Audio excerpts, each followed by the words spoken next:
Evet, bugünkü oyunumuzun adı Tik Tak Tok diye bir oyun. Tik tak tok. Oyunun amacı ne? 3 tane rengi, yani kendi rengini yan yana getiren, çapraz veya yan yana kazanır. Tamam. Bu kadar Güzel, basit. Bu oyunu bilmeyen yoktur zaten. Basit bir oyuna benziyor. Deneyelim bak. Büyük balık, küçük Balık mı bu? balık değil de canavar. Büyük canavar, küçük canavarı yer muhabbeti var.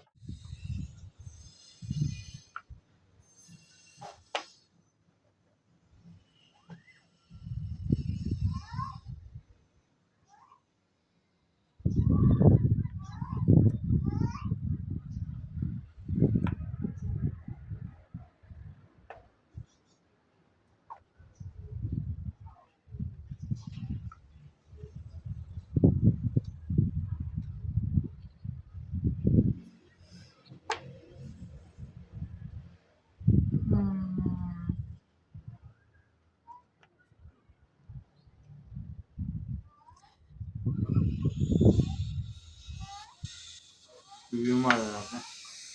Ah be. Kaybettim.